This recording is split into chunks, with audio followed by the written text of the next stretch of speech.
Hey everybody, happy St. Patrick's Day. You can see that I am clearly wearing green. You just can't see it. So, just kidding. I am wearing green though.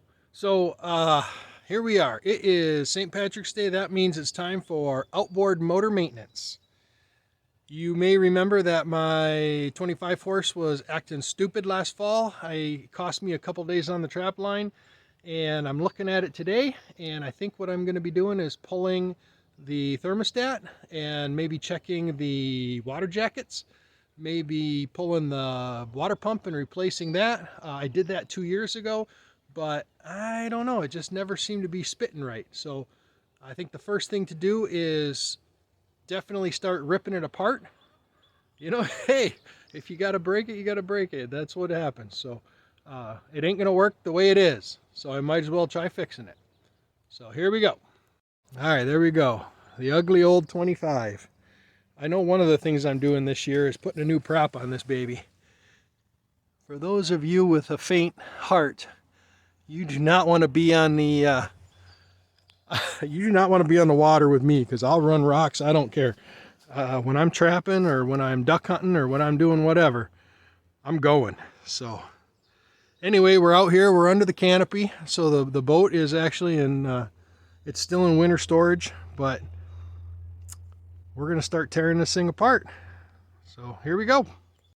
And I apologize now about the lighting. It's just the way it is where I'm at. So anyway, for those of you who have never had the chutzpah to start tearing apart your outboard for fear of wrecking something, the way I look at it is it's already not running. So the motor runs, but it ain't running right. So tearing it down is not going to hurt anything. Worst comes to worst, I take it to a shop and have them fix it. But if I can save myself a few $100 doing it myself, then that's what I'm going to do. So, you know, just kind of in the spring, you're supposed to just kind of look at all your linkages and check out everything. This motor's been a great motor so far. I've only had it a couple of years, but it's been pretty good. Today I'm going to start taking off this the thermostat, and you see that the thermostat housing has 2 bolts, one here, one here. Most thermostat housings on pretty much any outboard are the same. You know, you've got your cover. Underneath this cover, you're going to have all of the jets or the jackets that go around your cylinders. All of the water that flows through there has to go through this thermostat, and then of course this is your spit pipe. This just shoots out, and if your motor is not flowing right, then there is something wrong. Different motors have this in different places. For example, an Evinrude, an old Evinrude anyway, that thermostat will be located in almost the same place, but it does not. It is not what your spit pipe goes through. So it just kind of it's more like a car where it restricts or opens the flow through the power head. So here we go. Okay, so we got it's 10 millimeters, by the way. I already took a second and just broke them free, and they're turning okay.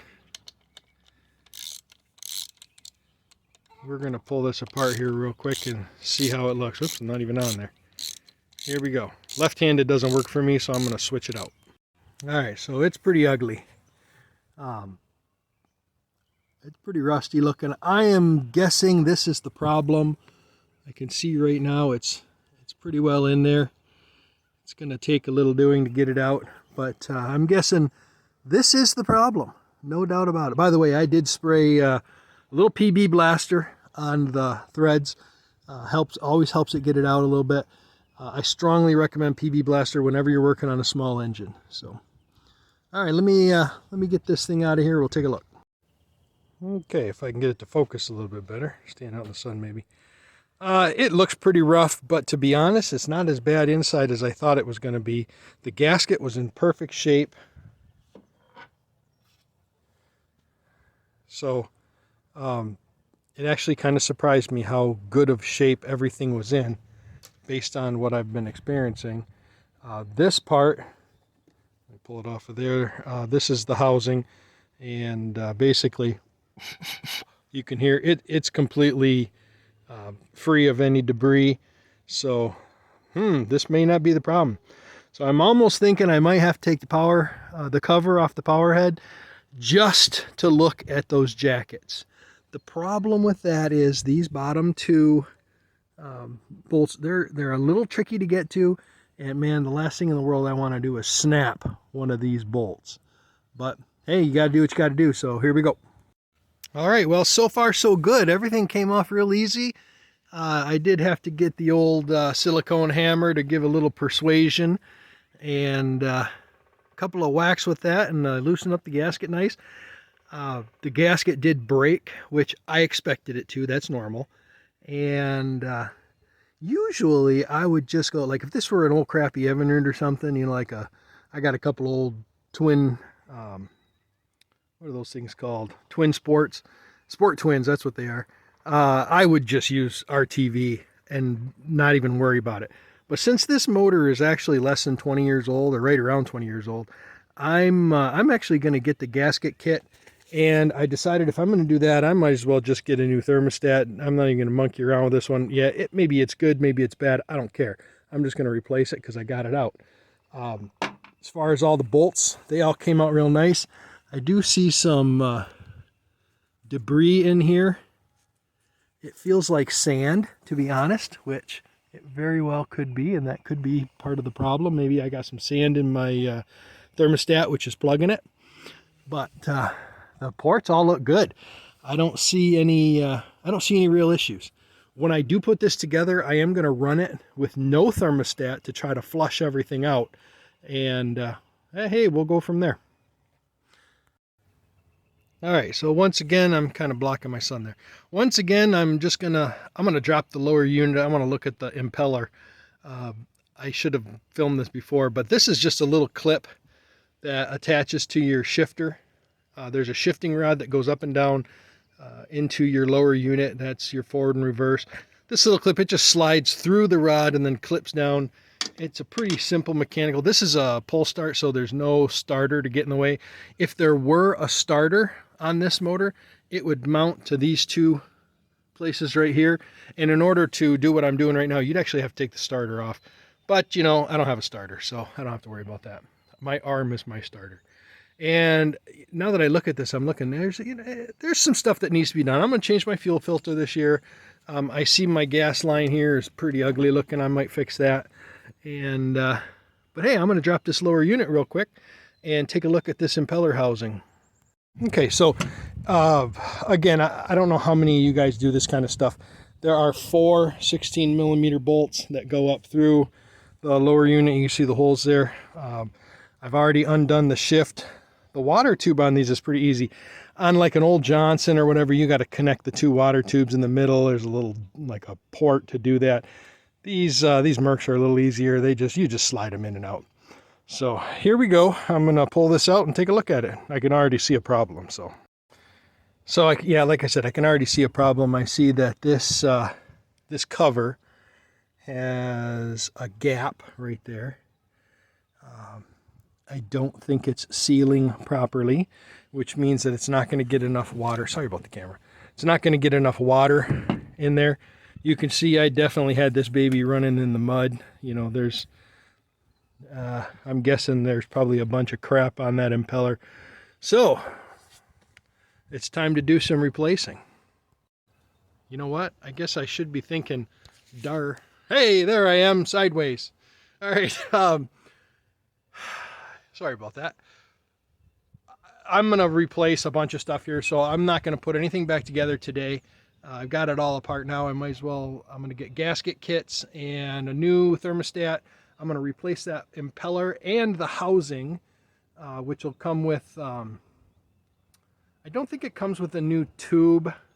There's a copper tube there, but that's pretty standard stuff. It's just a piece of copper.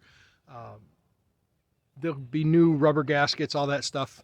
I'm going to order all that. I'll get it all ordered today, and hopefully in the next week or so we'll be able to put this motor back together. In the meantime, I am going to put the cover back on over the cylinder, over those ports, just so no bumblebees or whatever decide to make a nest in there. Those mud daubers or something else, they come in and they'll just fill a hole with mud. It's ridiculous. So And it's going to be 70 here today. As a matter of fact, this sweatshirt's already too much. So, hey, thanks for being here. I'll continue this video. There'll be a part 2 to it. I'm going to get this up online, and it's going to be longer than I thought, but maybe somebody will learn something. Hey, if you haven't already subscribed, I appreciate it. Give me a like, give me a comment. I appreciate those as much. I'm not trying to make a living or anything. I don't even have 300 subscribers. So the thing is, I just like doing it. I appreciate the comments though. So you guys take care. Thanks. Hey everybody, it is March 18th. I've got a little outboard motor update. I'm obviously driving here in the Jeep. It's always a bumpy ride in the Jeep. But anyway, so yesterday I pulled that silly thermostat out. Remember all that good stuff you'll see in the video previous to this. Just for giggle's sake, I decided I was going to check the compression while I was out there and about.